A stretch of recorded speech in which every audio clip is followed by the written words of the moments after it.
The Premier League is back.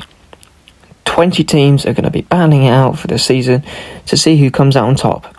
Home and away, who's going to be the champion, who will be relegated, who will get Champions League and those European nights. These predictions are 100% accurate, by the way, so don't argue with me in the comments because I'm right and you're wrong. And in 20th place we have Sheffield United. Now Sheffield United have sold their two best players and they haven't really strengthened much. They're probably weaker now than they were in the Championship, and obviously you're not going to survive if you're weaker in the Premier League than Championship. It's just not going to happen. I think they've got some troubles right now, and who knows, maybe they're surprised, but I think they will probably do the worst in the league this season. As sad as it is to see, considering they finished second and gained automatic promotion last season. In 19th we have Nottingham Forest, and Forest, they're a bit of a strange one. They didn't do amazingly last season. They've got some good players, but I just think they haven't got enough. They haven't really strengthened much. They struggled last season, and I think they're just going to struggle again. Generally, I think they're quite a weak side for the Premier League anyway. I just don't see them doing particularly well this season, especially with how the end of last season sort of went. In 18th we have Wolves. Now Wolves I'm really worried about Wolves. I mean, they sold their best players, Ruben Neves, Raul Jimenez and stuff, who weren't getting masses of goals. They spent 50 million on Matthias Cunha. He was great in FIFA, but apparently in real life he's not quite so good. And on top of that, they're really financially struggling. They can't even afford to buy Aaron Cresswell from West Ham for 5 million. That's when things are bad. In fact, they're looking at people like Aaron Cresswell who are quite old and are only going to give maybe 1 or 2 years max. It shows a lack of ambition and really just not great signings. They've sacked their manager just before the season starts to Gary O'Neill. Now that could be great. He could keep them up, but to be honest, of all the clubs, I think they're completely doomed. And I really don't see them standing much of a chance this season. I've put Everton 17th. I think they're going to have another dance with relegation, to be honest. I think, it's happened for the last 2 years, and I think it's going to happen again. They haven't really changed anything. They're still going with the same strategies. They've not got masses of great players in. No one that's make you think, wow, that's going to change everything. I think they're just going to have another, just about survive by the skin of their teeth season. Because they don't seem to be thinking about changing their ways to try and combat that happening. You're going to be surprised by who I put 16th, and you're probably thinking I've forgotten about them, seeing if I hadn't said them already, but I put 16th at Luton Town, because to be honest, I think they're going to surprise everyone. Their entire, bottom to top of the English pyramid, National League to Premier League, has been a bit of a miracle, and the fact they've gone into the Premier League so quickly has been a miracle. And I think, why aren't they going to necessarily? I think they'll have another miracle. I think it's wrong to just immediately say, they're going to get relegated, because I think they're going to have some miracles. I think they're going to, maybe just stay up. Now, that being said, this is kind of unrealistic. I'm not entirely sure how much I actually have faith in this, but I would love to see them stay up. I think that'd be cool. Now, I think this Fulham pick maybe a little bit rogue, because to be honest, when I said that I thought Fulham, were going to finish 14th when I was making this list, everything was imploding a lot more than it was. It has kind of ended up imploding. It looked like the manager was going to leave. They had Jimenez to replace Mitrovic, who said he was never going to play again. And Polina was injured. Polina's still injured, which is a big loss. But I still think actually overall they're not going to be too bad off. Their manager and Mitrovic seemingly have both stayed. And so it looks like it might not be quite so dire straight over there as it looks initially. So maybe this is a bit low for Fulham, but even so, they still felt like they overachieved a bit last season, and I don't know, maybe they won't do quite as well this season. So I think, putting them in 15th isn't the roguest shout in the world. Bournemouth were a tough one to rank, because last season actually quite well. They came 14th. Gary O'Neill did a good job, although towards the end of the season they lost a lot of games. They didn't do half as well as, they did at the start of the season. But, I think I have some real hope for Bournemouth. They've got a new manager in, the guy who I keep thinking is West Ham's keeper when he gets mentioned, because he has a very similar name. And, they've got some of the players they've signed this summer have actually been decent.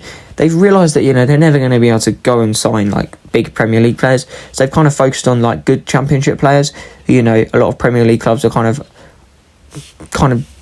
not necessarily going for. They're kind of debating them and considering them, but not going for them.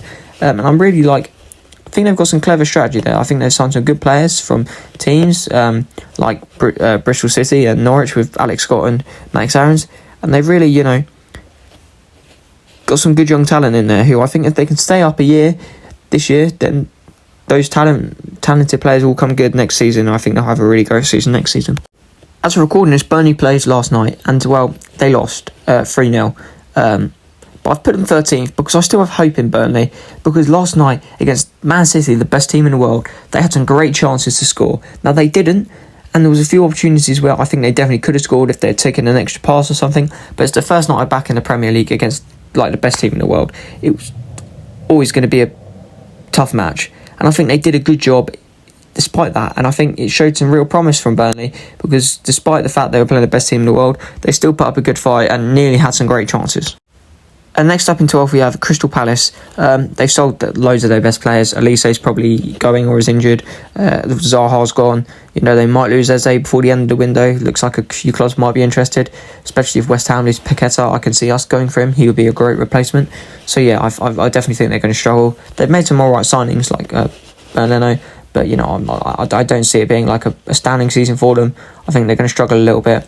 I think 12th may be a little bit generous even. I don't know if they're going to finish that high.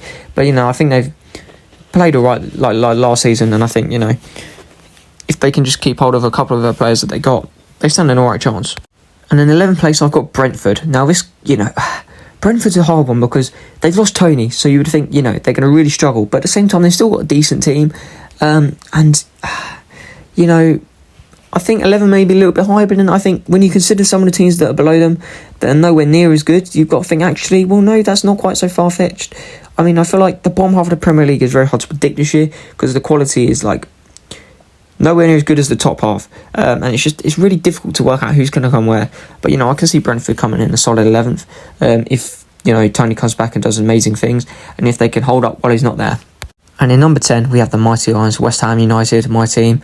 10, I know it may seem a little bit generous, but when you consider some of the teams below them, I really think we're better than lots of these teams. And I think if we stick to old, tried and true Moyes ball, we do what we did the first 2 seasons that we had him, that made him so great for us, especially when you consider some of the signings we made that will really help take that to the next level, like Maguire and James Ward-Prowse. I think we could have a good season.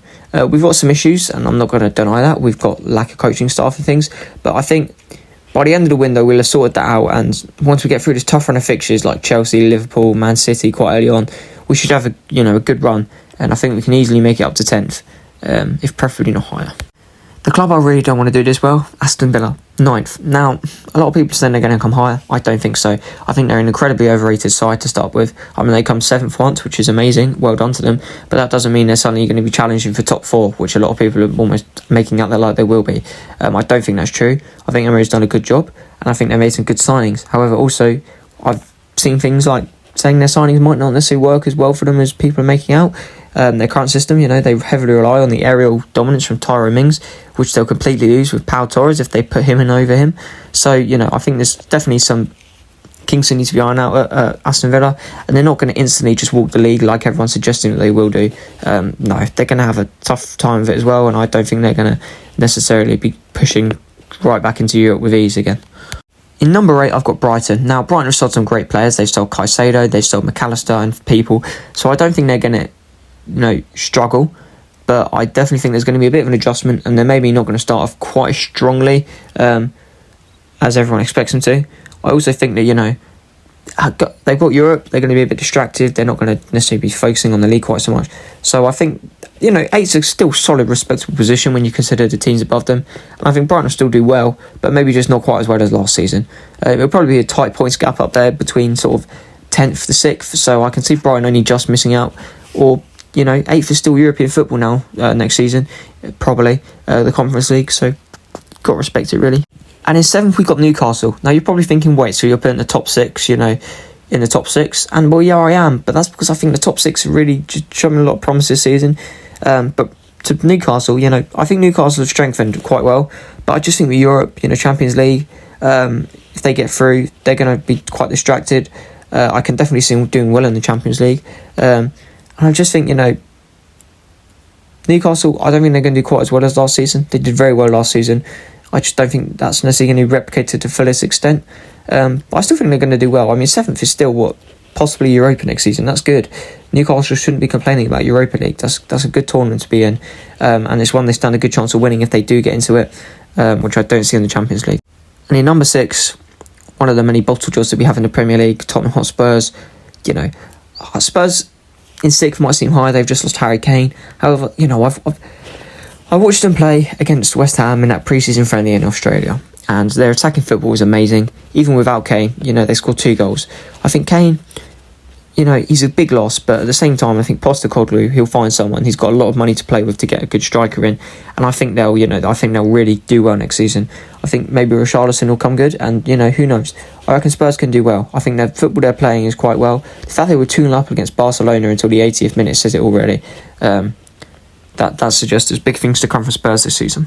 In number 5, we've got Liverpool, and that might seem like a bit of a rogue choice, but when you've got to consider that the way it's looking, they're going to go into this season without a quality defensive midfielder. Obviously, McAllister can play defensive midfield, but when you've seen some of his stats from his previous games recently, he's not played defensive midfield amazingly well, and it's clear that we need a better. They need a good defensive midfielder like Lavia or Caicedo, who they just missed out on. I think they're very much distracted. I think some things are obviously going on. They're struggling a little bit to get that defensive midfielder, and I think until they do, they might struggle a bit. But who knows, at the end of the day, they might do really well. I think they're going to have another mess season. I still think they've got some positions which aren't quite as strong as they necessarily could be, and I think they need to be a bit stronger to really stand up against some of the other teams in the top 6. It physically pains me to put Chelsea this high, but I think I've got to. I mean, Chelsea, you know, they've got the youngest squad in the league. They've got some great talent. They've got a very expensive squad that they spent a lot of money on. And I think, you know, now they've got Caicedo and they're possibly Lavia as well. I think Chelsea have a strong, solid squad that's going to do well next season. That being said, a lot of these players are inexperienced in the league, and do I think that could be a bit of a factor, you know? I mean, 110 odd million for a player who's made 85 professional appearances is just ludicrous, really. And I think it could be another case that they spend all this money on players who flop a bit. But I think Chelsea have a good, solid chance to come in the top 4, and I think the only way that they won't is if a bit of an unpredictable event happens, in which case it won't be my fault that this prediction is wrong. But as I said, they were 100% correct, so it's not going to be wrong.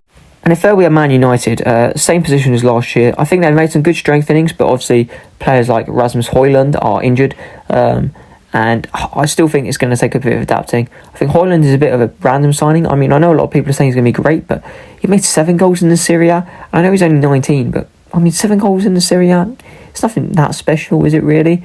Like, I know he's a young player, but even so, 7 goals in the Serie A isn't massive special. I mean, there's other young players who are only a year or 2 older who have got many more goals in leagues that are as tough, or even in the Premier League. I mean, Haaland's only in his low 20s and he's already broken the Premier League goal scoring record. I think Højlund's going to be, I think, especially special. But yeah, no, Man United, they have some good players. I think they'll have a good season, but just not quite victory material. And in second place, the team with the most valuable squad in the league, Arsenal.